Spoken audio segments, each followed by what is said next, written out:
Hello, everyone, and welcome to my next podcast. This is Ken. I want to thank you for tuning in.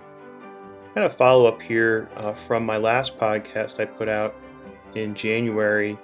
Got some feedback from some folks, and they asked a really good question. They wanted to know about how college planning has changed. So I was meaning to get this back out sooner, but I had a pretty awesome schedule in February. I was very busy, and I was just really looking forward to getting back here and putting together a quick podcast to share with folks that were looking for some answers on how college planning has really changed. So I'll go ahead and get started sharing some thoughts here.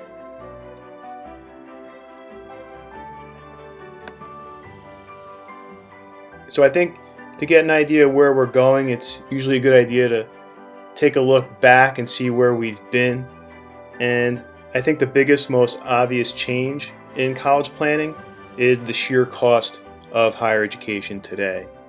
We know it's gotten very expensive, but just to give you an idea, when you look back in the year 1981 or 82, you had about a $3,500 annual cost for tuition, room, and board as an average for all institutions. Now this includes public and private schools, but again, in current dollars, $3,489 was pretty affordable. It used to be pretty cheap, so the advice we would give people was to say, hey, just go, right? It's worthwhile. You have access. If you can get admitted, definitely go. And we know that a lot of people succeeded as a result of attending school in the past, and it was great value. But times have changed, and we know today college is very expensive. We're looking at in-state public schools, roughly $24,000 to $25,000 a year on average. Private school, including all costs, about $50,000 a year. Some places are more, some places are less, but when you add it all up, these are some average figures. Now, this is a dramatic increase in cost. It used to be that people could work summers and maybe afford to pay for most of their tuition, but that just doesn't seem to be the case today. When you're dealing with expenses like this, the reality is that the planning process requires much more scrutiny in order to make sure that we're getting the right value back on our college experience. So today we're hearing some mixed messages. We hear that college is more important now than ever, and I agree that is mostly true. It is incredibly important that people have education to function in today's modern economy. But we also know that there's no real guarantees, right? Just because you get a degree does not mean you've been stamped of approval for a lifetime of success. We know that not everything can possibly be perfect in this world. That includes your college degree.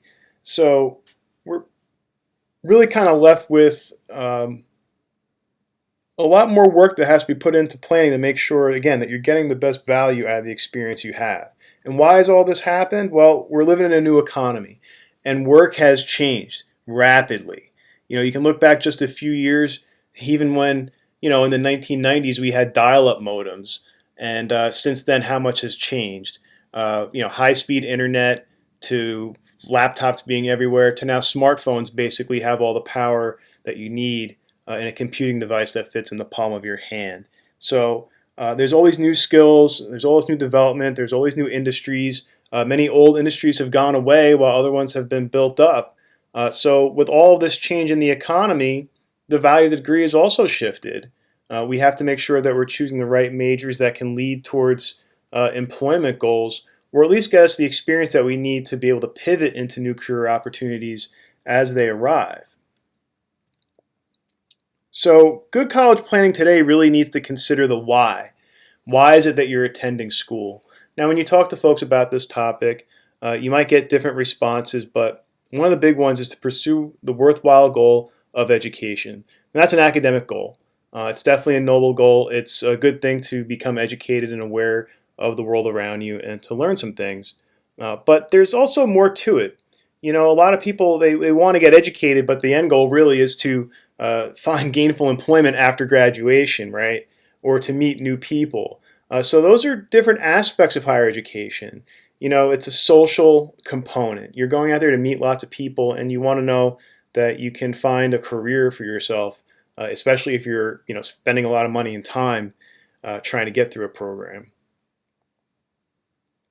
You also hear a lot of correlation about positive aspects of life that we see common in many college students and graduates.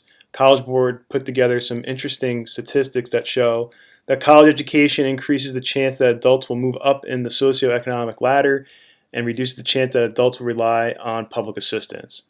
Or that college education is associated with healthier lifestyles, reducing healthcare costs, and adults with higher levels of education are more active citizens than others and are more involved in their children's activities. Now, what's interesting about this study, it's a very large study that covers a lot of these sorts of social variables, but I think it's important to include that uh, these are correlations. It tends to be that people, that have a college education have these other positive qualities. But I think it's important to realize that just because you go to college doesn't necessarily mean you're going to get all of these positive aspects just kind of programmed into you. It takes a lot more than that. But there is some correlation between these positive aspects of life and having a college degree. So I think it's important to note that and recognize that college has made a lot of promises to a lot of folks out there about the type of opportunities they can provide. But I think really what we have to look at is that we have many benefits related to school. You have many stakeholders in our economy and our society. Parents, obviously, companies and businesses that want to hire new labor. But there's also unintended consequences because in the quest for pursuing a high quality college degree, we've seen the price increase rapidly, and we've seen mixed results as far as people pursuing a degree but ending up having to it ended up in a career that's completely the opposite of what they may have went to school for. You talk to people in the real world, you talk about their results. Not everyone gets to where they thought they were going to get to, but they ended up having to pursue something else because the way the job market shaped out was much different than what they anticipated.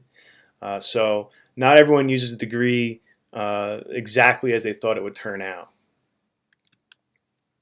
I mean, today there was reasonable, in the past there was reasonable expectations, but today we have much higher expectations from our education experience. In the past it was very low cost. Today it's very high cost. There was some or no debt.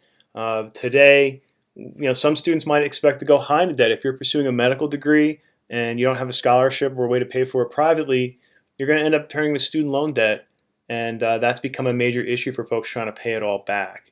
So we want to get smart about finding a better way to do it all.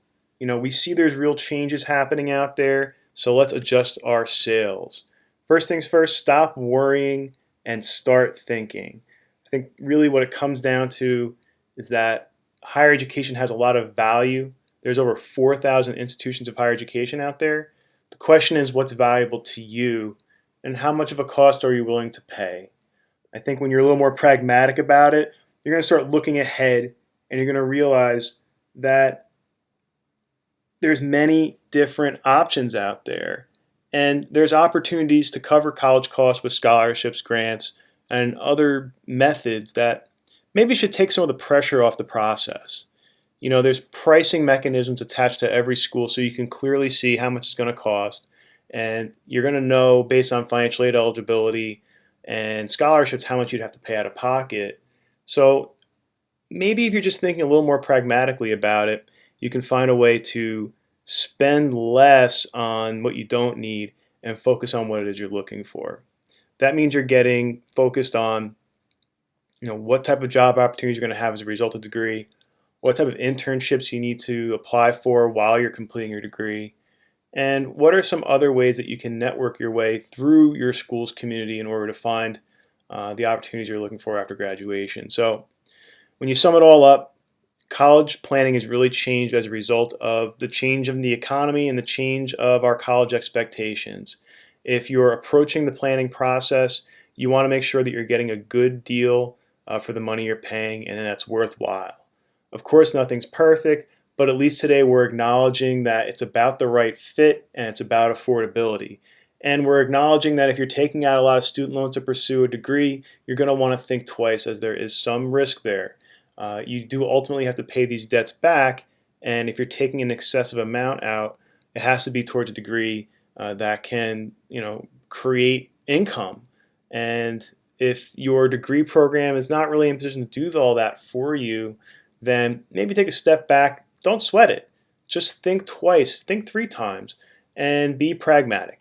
If you stop yourself from going too far into debt, you definitely increase your flexibility and options later in life. So that way, when new opportunities do arise in the economy, maybe you're in a position to take advantage of them.